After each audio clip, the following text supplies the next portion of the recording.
Welcome to study classes. Intermediate mathematics के अंतर्गत हम लोग लीनियर प्रोग्रामिंग प्रॉब्लम की चर्चा कर रहे हैं।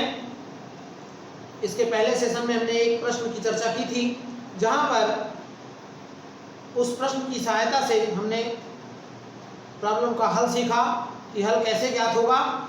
वहां हमने ये भी देखा कि इस तरीके के प्रश्नों को हल करने पर दो समस्याएं आती हैं। एक समस्या ऐसी होगी जहां पर हमारा जो सुसंगत क्षेत्र है वो छायांकित भाग होगा, और एक समस्या ऐसी होगी जहां छायांकित भाग नहीं होगा, यानी एक में परिबद्ध होगा और एक में अपरिबद्ध होगा। तो हमने इसके पहले वाले लेक्चर में परिबद्ध सुसंगत क्षेत्र के लिए हमने चर्चा की थी प्रश्न की, कि एक ऐसा प्रश्न हमने लिया था जहां पर सुसंगत क्षेत्र हमारा परिबद्ध था, और उस तरीके का प्रश्न हमने आपको हल करके जो उद्देश्य फलन है z का अधिकतम और न्यूनतम मान निकालना हमने आपको बताया। और मुझे उम्मीद है कि आपको समझ में भी आया होगा और आपने तमाम सारी समस्याओं को हल करके उसका अभ्यास भी कर लिया। आज हम एक ऐसे प्रश्न की चर्चा इस सेशन में करेंगे जिसमें छायांकित भाग अपरिबद्ध होगा। दो तरीके के प्रश्न हो सकते हैं। तो अगर छायांकित भाग अपरिबद्ध है तो हम अधिकतम और न्यूनतम मान कैसे ज्ञात करेंगे, इसकी चर्चा हमको करनी है। और उसी संदर्भ में हमारे पास एक प्रश्न है कि आलेखी विधि के द्वारा z बराबर, यानी उद्देश्य फलन हमारा दिया है z बराबर -50x धन 20y का न्यूनतम मान निम्नलिखित व्यवरोधों के अंतर्गत ज्ञात कीजिए। व्यवरोध दिए हैं हमारे पास, यानी इनइक्वलिटीज दी है, और उन इनइक्वलिटीज की सहायता से हमको z बराबर -50x धन 20y का न्यूनतम मान ज्ञात करना है। व्यवरोध क्या है? 2x - y greater than or equal to -5, 3x + y greater than or equal to 3 and 2x - 3y less than or equal to 12। फिर यहाँ दिया है x and y both are greater than or equal to 0। यहाँ से यह स्पष्ट होता है कि जो मान हमारा होगा, यानी जो भी भाग हम बनाएंगे वो पहले चतुर्थांश में ही होगा, फर्स्ट क्वाड्रेंट के अंतर्गत ही होगा। हमने आपको सबसे पहले बात की थी कि उद्देश्य फलन आप लिख लेंगे। उद्देश्य फलन आपका हो जाता है z बराबर -50x धन 20y, और असमीकाएं हो जाती हैं, असमीकाएं 2x - y greater then -5, 3x + y 3 और 2x - 3y 12।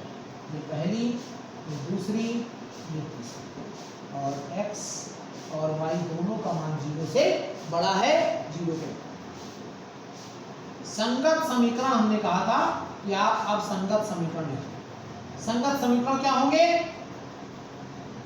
2x - y greater than or equal to -5 है तो बराबर हो जाएगा, यानी 3x + y बराबर 3 और 2x - 3y बराबर 12। ये आपका 4, ये 5 और ये 6। अब क्या करेंगे? अब हम इनके लिए बिंदु ज्ञात करेंगे, और बिंदु ज्ञात करने का तरीका हमने बताया, समीकरण 4 के लिए जितनी इनइक्वलिटीज होंगी उतने समीकरण होंगे, और उतने के लिए आप बिंदु ज्ञात करेंगे। वही तरीका, मुझे ऐसा लगता है कि ये सबसे आसान तरीका है। इसका आप प्रयोग करेंगे तो आपको कहीं प्रॉब्लम नहीं होगी। x, y और x को 0 रखिए तो y आ जाएगा 5, और y को 0 रखेंगे तो x आ जाएगा 5/2 -5। y 0 रखेंगे तो -5/2, ये x का मान -5/2 हो जाएगा और y का मान 5 हो जाएगा यहाँ, यानी आपका बिंदु हो गया 0, 5 और -5/2 और 0। और इसको आप a पढ़ लेंगे, इसको b, ये आपका बिंदु हो जाता है। और इसी प्रकार से आप 5 की बात करेंगे, समीकरण 5 के लिए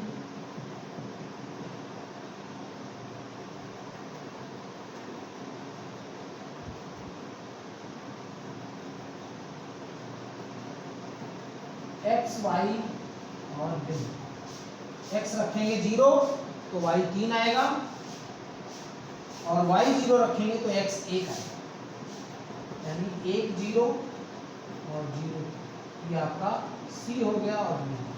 और फिर इसी प्रकार से आप समीकरण 6 की चर्चा करते हैं। समीकरण 6 की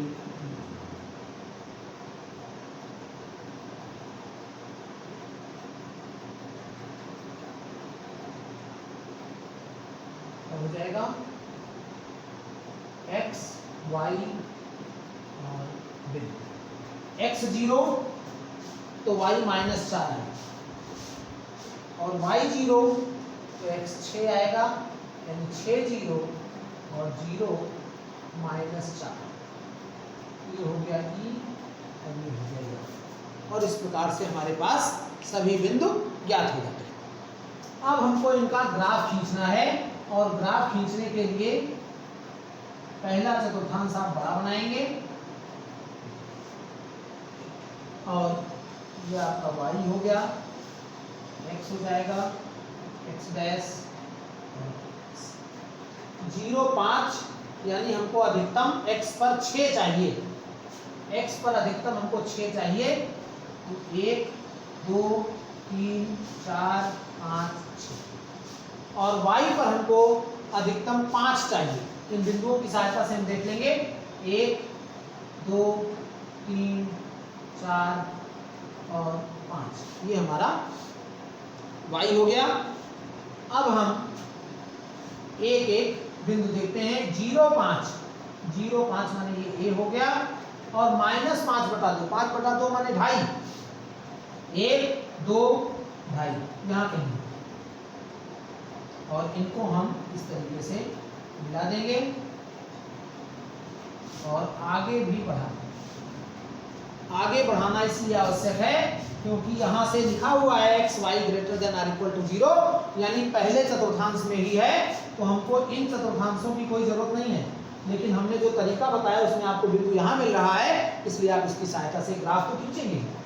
ये आपका हो गया a, और आप इसको लिख लीजिए 0 5, इसकी कोई जरूरत नहीं है, लेकिन हम पॉइंट लिख लेते हैं। और फिर हम C देखते हैं, 0 3, 0 3 आपको ये मिलेगा, 0 3 और 1 0 3, और इस प्रकार से हम इसको भी खींच लेते हैं। आपका ये लाइन हो जाएगा, ये आप इस तरीके से इसको आगे बढ़ा दीजिए,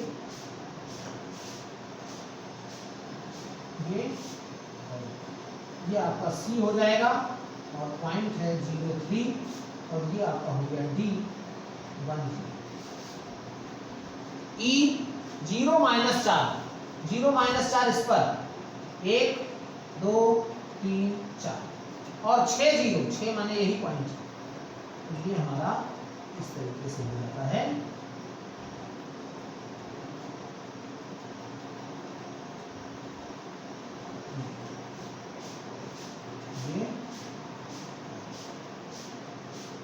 ये हो गया 6 0, F लिखा गया है इसको, और ये हो गया E, और ये हो गया 0 -4। आप यहाँ ध्यान रखेंगे कि आपको B E की कोई जरूरत नहीं है, क्योंकि वहाँ पे पॉइंट लिखना आवश्यक था, और हमने जो तरीका आपको बताया उसी तरीके को हम इसमें भी फॉलो कर रहे हैं। एक बार x 0 रखेंगे y निकाल लेंगे, y 0 रखेंगे x निकाल। अब आपको x y > 0 है, यानी यही चतुर्थांश होगा। छायांकित भाग देखिए कौन सा, इस इनइक्वलिटी को 0 0 से सेटिस्फाई कराएंगे, इस इनइक्वलिटी को 0 0 से सेटिस्फाई कराएंगे, तो हम देखेंगे कि 0 > -5, सही बात, 0 रखेंगे तो 0 > -5, यानी 0 तो -5 से बड़ा होता ही है, यानी ये इनइक्वलिटी जो है हमारी 1, इसको हम 1 लिख लें तो ठीक रहेगा, और जो CD है वो 2 है इनइक्वलिटी, ये 2 हो गया, और ये हमारी 3 है, ये लिख लेना हमारे लिए ठीक है। तो ये 0 0 से सेटिस्फाइड हो रहा है, माने इसका भाग इधर वाला होगा, यानी ये वाला। यहाँ हमको एरो लगाने की जरूरत नहीं है, क्योंकि ये चतुर्थांश तो हमको लेने नहीं है, X Y greater than or equal to 0 लिखा है, इसलिए हमको जो भी काम करना है वो पहले चतुर्थांश में ही करना है। इस बात को आप विशेष ध्यान रखेंगे, हर जगह अलग अलग स्थिति उत्पन्न होगी। इसमें 0 0 रखेंगे तो आएगा 0 greater than or equal to 3। 0 3 से बड़ा होता है, तो 0 कहाँ 3 से बड़ा होता है? 0 3 से बड़ा नहीं होता है, यानी इस जो असमिका 2 है हमारी, उसका वो क्षेत्र होगा जिसमें 0 0 स्थित नहीं है। तो नहीं है यानी ये वाला। अब तीसरे असमिका की बात करें, 0 less than or equal to 12, 0 12 से छोटा होता है, ये भी बात सही है। तो इसका भी छायांकित भाग हमारा ये वाला होगा, यानी जिसमें 0 0 स्थित है। और इस प्रकार से आप देखेंगे कि जो छायांकित भाग है वो छायांकित नहीं हो रहा है, माने सुसंगत क्षेत्र जो है वो अपरिबद्ध है। क्यों अपरिबद्ध है? यही वाला कॉमन पॉइंट है। तो यहाँ पर हम इसको ऐसे बना देंगे, ये आप एरो में डाल देंगे, आप कोई जरूरत नहीं है इनकी, हमारे पास कॉमन पॉइंट मिल गया है और इसकी कोई जरूरत नहीं है। तो हमारा जो ये भाग है, ये भाग हमारा, ये हमारा अपरिबद्ध क्षेत्र ही इसका सुसंगत क्षेत्र हो जाएगा, यानी सुसंगत क्षेत्र जो हुआ वो अपरिबद्ध है। ये बात यहाँ पर स्पष्ट हो गई, माने जो सुसंगत क्षेत्र हम जब खींचेंगे तो हमको दिखाई दे रहा है कि अपरिबद्ध है। अब इसमें आप ध्यान रखेंगे, इसकी हमको कोई जरूरत नहीं है, हम बार बार इस बात को कह रहे हैं, केवल आपको पहले चतुर्थांश की जरूरत है, यानी हम लिख देंगे सुसंगत क्षेत्र अपरिबद्ध है। सुसंगत क्षेत्र अपरिबद्ध। अब हमारे पास कोणीय बिंदु कौन कौन मिले? हमको दिख रहा है डी, एफ, सी और ए, ये 4 बिंदु हमको कोणीय बिंदु मिल गए और इन चारों बिंदुओं के लिए हम मान ज्ञात करेंगे। क्या होगा? यहाँ लिखेंगे कोणीय बिंदु की सारणी।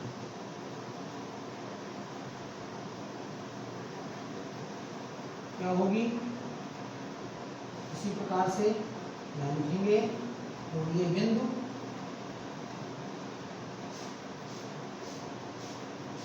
और यहाँ लिखेंगे जेड का मान। तो ए, सी, डी और एफ। ए क्या है? 0.5, सी क्या है? 0.3, 1 0 और 6। और इस प्रकार से हमको ये सब बिंदु मिल जाते हैं। अब 0.5 पर जब हम z का मान निकालेंगे, 0.5 यानी 100 आएगा, z क्या आएगा? 100। ये 0 हो गया, 20/600। और 0.3 पर क्या आएगा? 60 आएगा। 0.5 पर 100, 0.3 पर 60। 1 0 पर निकालेंगे तो -50 और 6 0 पर, 1 0 पर -50 और 6 0 पर -30। अब आपके पास क्या है? न्यूनतम मान ज्ञात करना है और आलेखी विधि में हम देख रहे हैं कि कोणीय बिंदु में हमारा न्यूनतम मान -300 है। लेकिन यहाँ बहुत बड़ी समस्या है कि -300 हमारा न्यूनतम मान है, लेकिन क्षेत्र अपरिबद्ध है, सुसंगत क्षेत्र अपरिबद्ध है। तो यहाँ पर ये हम नहीं कह सकते हैं कि ये मान -300 है या नहीं है। अभी हमको आगे बहुत काम बाकी है और वो महत्वपूर्ण भी है कि हम कैसे पता करेंगे कि हमारा ये सुसंगत क्षेत्र है, माने इसके लिए जो न्यूनतम मान है वो या नहीं। इसकी चर्चा हमको आगे करनी है। अगर ये परिबद्ध होता तो हम यही लिख देते कि चूंकि सुसंगत क्षेत्र परिबद्ध है इसलिए हमारा न्यूनतम मान z का -300 हो गया 6 0 पर। लेकिन चूंकि ये परिबद्ध नहीं है, अपरिबद्ध है, इसलिए हमको ये पता नहीं है कि ये मान -300 न्यूनतम है अथवा कोई न्यूनतम मान नहीं है। इसके लिए हमको इसका आलेख, एक z का फिर आलेख खींचना पड़ेगा।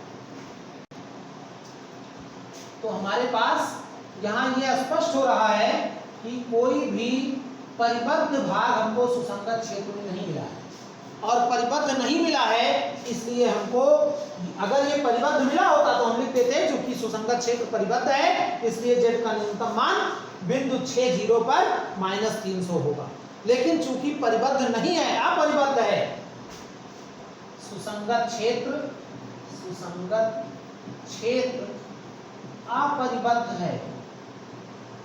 अपरिबद्ध है, इसलिए z का जो न्यूनतम मान आया है -300, इसके लिए हमको z less than or equal to -m, z less than or equal to m का भी ग्राफ खींचना पड़ेगा, इक्वल टू नहीं, z लेस देन, z माने -50x और +20y लेस देन -300, यानी 5x + 2y -30, ये हो गया 5x -5x धन 2y लेस देन -30 का ग्राफ खींचेंगे और इसके लिए हम संगत समीकरण लिखेंगे। इसी प्रकार से संगत समीकरण क्या होगा, -5x धन 2y बराबर -30। अब अगर हम बिंदु ज्ञात करेंगे, तो हम 60 के बिंदु लिख रहे हैं, 0 रखेंगे तो क्या आएगा, y का मान -15 आएगा, माने 0 -15। और जब y रखेंगे 0 तो क्या आएगा, 6 0, y रखेंगे हमारे पास ये 6 0 हो जाएगा, माने इसको हम EF तक हो गया है, G कह सकते हैं और इसको H कह सकते हैं। और इस प्रकार से हम आलेख खींच लेंगे, और जब हम आलेख इसका खींचेंगे तो हम ये देखते हैं कि हमारा H बिंदु F के साथ उभयनिष्ठ है, माने जो H है H तथा F एक ही। अब हम आलेख अगर खींचें तो ये यहाँ से होकर जाएगा और -15 माने यहाँ कहीं होगा, -15 माने इस अक्ष पर नीचे कहीं होगा, माने हम आलेख इस तरीके से खींच सकते हैं, इस तरीके से। इधर हमको कोई जरूरत नहीं है, हमको इस तरीके से खींचना होगा, क्योंकि ये इक्वल टू नहीं है, ये बात आप 11th मैथमेटिक्स में लीनियर इनइक्वालिटी में पढ़ चुके हैं। क्योंकि ये बराबर नहीं लगा है, इसलिए जो आलेख खींचेंगे वो आलेख डॉटेड लाइन का होगा, ये डॉटेड लाइन। और ये कौन सा है, z लेस देन -300 का आलेख। और ये क्या है, उभयनिष्ठ बिंदु रखता है।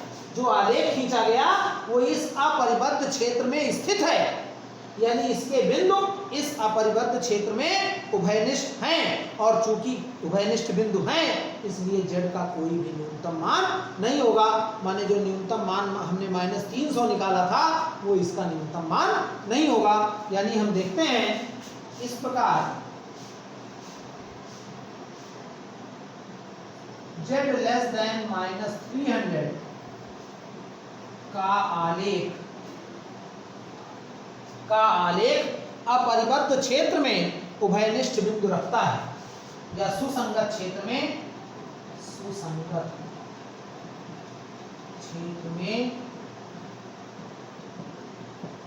उभयनिष्ठ बिंदु रखता है, इसलिए z का न्यूनतम मान -300 नहीं। ये आपका फाइनल उत्तर हुआ। थोड़ा बड़ा प्रश्न है, ये भाग 1 हो गया, ये भाग 2 हो गया, और ये आपका लास्ट पार्ट हो गया। इस तरीके से आप पूरा कंप्लीट करेंगे। यहाँ एक महत्वपूर्ण बात है कि चूंकि ये उभयनिष्ठ बिंदु है इसमें, इसलिए यहाँ z का कोई भी न्यूनतम मान नहीं होगा। अगर ये आलेख हम खींचते और आलेख हमारा इससे होकर न जाता सुसंगत क्षेत्र से, तो हम ये लिखते कि चूंकि उभयनिष्ठ बिंदु नहीं रखता है इसलिए न्यूनतम मान -300 हो जाएगा। अगर अधिकतम की बात करते तो हमारा अधिकतम कौन सा है, 100 है। तब हम यहाँ पर z ग्रेटर देन 100 का आलेख खींचते, इसका आलेख खींचते। और जब हम z ग्रेटर देन 100 का आलेख खींचते तो हम ये देखते कि क्या उभयनिष्ठ बिंदु रखता है। अगर उभयनिष्ठ बिंदु रखता है तो कोई मान नहीं होगा, नहीं रखता है तो इसका अधिकतम मान हो जाएगा। हम थोड़ा सा आपको समझाने का प्रयास कर रहे हैं। 5x धन 2y और ग्रेटर देन 10 ये आएगा। अगर हम अधिकतम का मान देखते हैं तो यहाँ 100 हो जाएगा, 0 कट जाएगा, -5x धन 2y ग्रेटर देन 100। और अगर हम इसका बिंदु देखते हैं तो क्या आएगा, 0 5 आएगा एक बिंदु, और यहाँ जब 0 रखेंगे तो 5 आएगा, और यहाँ 0 रखेंगे तो -2। 0,5 ये 0,5 और -2 0 यहाँ से, माने ये आलेख कुछ ऐसे जाए। तो ऐसी स्थिति में फिर हम देख लेंगे कि उभयनिष्ठ बिंदु है अथवा नहीं है। अगर उभयनिष्ठ बिंदु कोई है तो हमारा कोई भी जो इसका हल है, माने छायांकित अपरिबद्ध क्षेत्र में है, तो इस प्रकार से हम देख लेंगे कि अगर सुसंगत क्षेत्र अपरिबद्ध है, उभयनिष्ठ बिंदु रखता है तो कोई हल नहीं होगा, और नहीं रखता है तो जो दिया गया मान हमने निकाला है वो उसका हल हो जाएगा। तो इस प्रकार से ये हम एक ऐसे प्रश्न की चर्चा कर रहे थे जिसमें हमारा जो मान है, या ये कह लीजिए कि जो सुसंगत क्षेत्र है वो अपरिबद्ध था। परिबद्ध और अपरिबद्ध में यही अंतर है। परिबद्ध प्रश्न है, अगर सुसंगत क्षेत्र परिबद्ध है तो प्रश्न यहीं समाप्त हो जाता है, और इसी z का मान निकालने के बाद आप यहीं पर लिख देते हैं कि हमारा जो मान है वो z का जो भी न्यूनतम या अधिकतम मान आया है वही हमारा फाइनल आंसर हो जाता है। लेकिन अगर सुसंगत क्षेत्र अपरिबद्ध है तो हमको थोड़ा सा आगे बढ़ना पड़ेगा, और फिर हमको ये देखना पड़ेगा कि z लेस देन m या z ग्रेटर देन m का आलेख क्या है। क्या वो आलेख दिए गए मानों के साथ या दिए गए सुसंगत क्षेत्र के साथ कोई उभयनिष्ठ बिंदु रखता है अथवा नहीं रखता है। अगर उभयनिष्ठ बिंदु रखता है तो कोई मान नहीं होगा, उभयनिष्ठ बिंदु नहीं रखता है तो उसका दिया गया मान ही न्यूनतम या अधिकतम मान हो जाएगा। ये हमारे प्रश्न हुए, और एक सवाल इसका निश्चित आना है, ये बात आप बिल्कुल दिमाग में रख लें। 12.1 एक्सरसाइज के कुछ सवाल ऐसे थे जिसमें हमारा जो क्षेत्र होगा वो अपरिबद्ध होगा, वो आपने नहीं किए होंगे, आज आप उनको भी कर डालेंगे। कुछ ऐसे प्रश्न करने हैं जिनमें हमको भाषा के रूप में प्रश्न लिखा होगा। प्रश्न एक भाषा के रूप में लिखा होगा जहां पर हमको लीनियर इनइक्वालिटीज ये दी नहीं होंगी, ये असमिका दी नहीं होगी। जैसे आप पढ़ते थे कि एक कलम और एक कापी का मूल्य 10 रुपया है, 3 कलम और 2 कापियों का मूल्य 50 रुपया है, एक कलम और एक कापी का मूल्य ज्ञात कीजिए। तो यहाँ पर आप समीकरण बनाते थे, फिर आप समीकरण बनाने के बाद आप मानते थे, माना एक पेन का मूल्य x रुपया और एक कापी का मूल्य y रुपया है, तो प्रथम शर्त के अनुसार फिर द्वितीय शर्त के अनुसार दोनों समीकरण आप बनाते थे, फिर उन समीकरण को हल करके x y का मान निकालते थे। तब हमको ये पता चलता था कि x y का जो मान आया है, यानी पेन का मूल्य कितना है एक पेन का और एक कापी का मूल्य। यहाँ पर भी हमारे पास कुछ ऐसे सवाल हैं जिनमें ये नहीं दिया होगा कि निम्न व्यवरोधों के अंतर्गत हमको z का न्यूनतम या अधिकतम मान ज्ञात करना है। z दिया होगा लेकिन इनइक्वालिटीज नहीं दी होगी, इनइक्वालिटीज हमको बनानी पड़ेगी। वहाँ भी हम उसी तरीके से मानेंगे और फिर हम इनइक्वालिटीज बनाएंगे, और जब इनइक्वालिटीज बन जाएगी तो आगे का काम जैसे हम सभी प्रश्नों में करते आए हैं वैसे ही हम करेंगे। यानी इनइक्वालिटीज रैखिक समीकरण जो हैं वो हमारे पास नहीं होंगी। और इस तरीके के कई सवाल आपके आहार संबंधी समस्याएं, उत्पादन संबंधी समस्याएं, परिवहन संबंधी समस्याएं आपके 12.2 एक्सरसाइज जो है उसमें दी हुई हैं। आपकी एक विविध प्रश्नावली भी है, उसमें भी कुछ इसी तरीके के सवाल हैं। तो इनको करने के लिए हम अगला एक सेशन लेंगे जहां पर हम उस लेक्चर में आपको इस तरीके का एक प्रश्न हल करके बताएंगे कि आप इनइक्वालिटी कैसे बनाएं। और जब आप इनइक्वालिटी बनाना जान जाएंगे, वैसे आप जानते होंगे चूंकि रैखिक समीकरण कक्षा 11 में बहुत महत्वपूर्ण चैप्टर है और वहाँ ये बताया भी जाता है कि रैखिक समीकरण आप पढ़े रहेंगे तभी आप लीनियर प्रोग्रामिंग हल कर पाएंगे। तो आप जब लीनियर इनइक्वालिटी बनाना जान जाएंगे तो आपको ये पता चल जाएगा कि हम लीनियर इनइक्वालिटी कैसे बनाएं। लीनियर इनइक्वालिटी बना लेंगे तो आगे का काम बिल्कुल एज सेम जैसे ये होता है वैसे वहाँ भी करना है। तो इन प्रश्नों को आप करेंगे। आपकी प्रश्नावली में बहुत सारे सवाल दिए हुए हैं, फिलहाल इस चैप्टर में तो बहुत दिए हैं। कुछ में अधिकतम मान ज्ञात करना है, कुछ में न्यूनतम मान ज्ञात करना है, कुछ में अधिकतम न्यूनतम दोनों ज्ञात करना है। 12.1 एक्सरसाइज में आपके 10 क्वेश्चन हैं, 4 एग्जाम्पल हैं, तो ये आप कर लेंगे। और अगली यानी 12.2 एक्सरसाइज के लिए हम अगले सेशन में, अगले लेक्चर में हम चर्चा करेंगे। वहाँ पर हम ये देखेंगे कि रैखिक समीकरण कैसे प्राप्त की जाए। जो समस्या हमारी दी हुई है उस समस्या के लिए हम रैखिक समीकरण कैसे प्राप्त करें। जैसे एक प्रश्न है, पूछा भी गया है कि एक विक्रेता के पास एक गोदाम है जहाँ पर वो कुर्सी मेज़ों का व्यापार करता है और उसके गोदाम में 200 कुर्सी और मेज रखने की व्यवस्था है।